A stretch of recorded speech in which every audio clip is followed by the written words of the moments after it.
తాజాగా సోషల్ మీడియాలో జరుగుతున్న ఒక సీరియస్ డిస్కషన్ పుచ్చకాయ ప్రాణాలు తీస్తుందా? ఆ డిస్కషన్ జరగడానికి కారణం జస్ట్ 2 రోజుల కిందట ముంబైకి చెందినటువంటి ఒక ఫ్యామిలీ వాళ్ళ బంధువులకు బిర్యానీ పార్టీ చేసుకున్నారు. అందరూ కలిసి బిర్యానీ తిన్నారు. ఆ బిర్యానీ పార్టీ అయిపోయిన తర్వాత వాళ్ళ బంధువులు ఇళ్ళకి వెళ్ళిపోయారు. వాళ్ళు వెళ్ళిపోయిన తర్వాత ఈ ఇంట్లో వాళ్ళు ఏం చేశారు, నలుగురు పుచ్చకాయ కోసుకొని బిర్యానీ తిన్నాం కదా, సో ఎక్కువ వాటర్ కంటెంట్ ఉంటుంది కదా, పుచ్చకాయలో 90% వాటర్ కంటెంటే ఉంటుంది కదా, సో మంచిది అనుకున్నారు, పుచ్చకాయ తిన్నారు.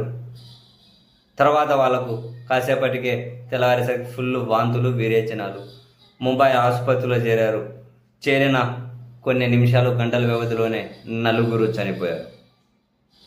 సో వాస్తవానికి పోలీసులు ఈ కేసు విచారణ చేస్తూ ఉన్నారు. బిర్యానీ, పుచ్చకాయ 2 ఫోరెన్సిక్ ల్యాబ్లకు కూడా పంపించారు.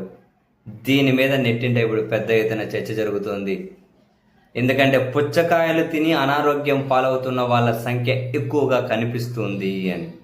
అంటే దీనికి సంబంధించిన ఒక డిస్కషన్లో నేను కూడా అంటే ఏంటో తెలుసుకుందామనే ఉద్దేశంతో. కారణం ఏంటి అంటే కొన్ని రోజుల కిందట పుచ్చకాయ తిని నేను కూడా చాలా అసౌకర్యానికి గురయ్యాను. చివరికి డాక్టర్ దగ్గర ఊరుకొని వెళ్ళి మెడిసిన్ తీసుకోవాల్సిన పరిస్థితి వచ్చింది. కారణం పుచ్చకాయనా, దాని ద్వారా ఫుడ్ పాయిజనింగ్ ఏమైనా అయిందా తెలియదు. మొత్తం మీద పుచ్చకాయ తిన్న తర్వాతనే అటువంటి పరిస్థితి. అందుకని దీని చుట్టూ ఏం చర్చ జరుగుతుందా అని చెప్పి ఈ డిస్కషన్లో కొన్ని చోట్ల నేను కూడా ఒక ప్రేక్షకుడిగా భాగస్వామ్యనయ్యాను. చాలా ఇంట్రెస్టింగ్ చర్చ జరుగుతూ ఉంది. పుచ్చకాయ అనేది చాలా త్వరగా కలుషితమయ్యే గుణం ఉంటుంది అని ఆ చర్చలో పాల్గొన్న కొందరు డాక్టర్లు చెబుతూ ఉన్నది. నో డౌట్ పుచ్చకాయ చాలా మంచిదే, చాలా మంచి విటమిన్లు ఉంటాయి, పొటాషియం ఉంటుంది, గుండెకు మంచి చేస్తుంది, కళ్ళకు మంచి చేస్తుంది, స్కిన్కు మంచి చేస్తుంది. డాక్టర్లు ఎవరు పుచ్చకాయనేమి చెడ్డదనట్లేదు.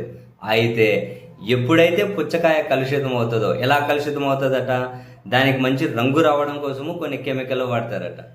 మంచి తీపి రావాలి అని చెప్పి గ్లూకోజు, చక్కెర, నీరు ఇట్లాంటివి ఇంజెక్ట్ చేస్తారట.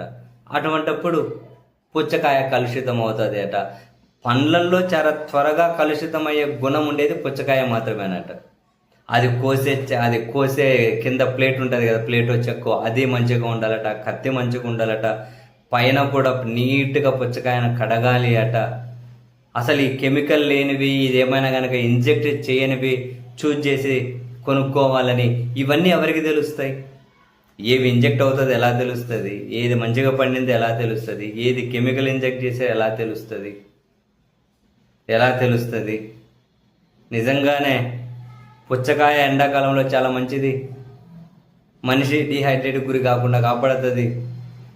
రకరకాల పాజిటివ్స్ ఉన్న ఈ మన రాష్ట్రం, మన దేశంలో కల్తీ జరగని తిండేది లేదు. కాబట్టి ఇక్కడ మన ప్రభుత్వంలో గొప్పతనం, కల్తీని కూడా కంట్రోల్ చేయలేరు. ఏది తిండి లేదు కాబట్టి అంటే కల్తీ జరగంది. అండ్ కొన్ని కల్తీ అంత వేగంగా జరగవట, కానీ పుచ్చకాయ మాత్రం చాలా వేగంగా కలుషితమైపోతుందట. సో అందుకే దానివల్లనే ఫుడ్ పాయిజన్ అవ్వడం, లేకుంటే అదేమన్నా కనుక కలుషితం అయిపోవడం చాలా వేగంగా జరిగి ఇలా అనారోగ్యం పాలయ్యేటట్లు చేస్తుంది, కొన్నిసార్లు ప్రాణాలు తీస్తుంది అని ఆ చర్చలో పార్టిసిపేట్ చేస్తున్న డాక్టర్లు కూడా చెబుతున్నటువంటి మాట. సరే, ఇక్కడ పుచ్చకాయ తినొద్దని భయపెట్టడం కాదు, కానీ జాగ్రత్తలు తీసుకోండి అని హెచ్చరించడంలో తప్పేమీ లేదు కదా.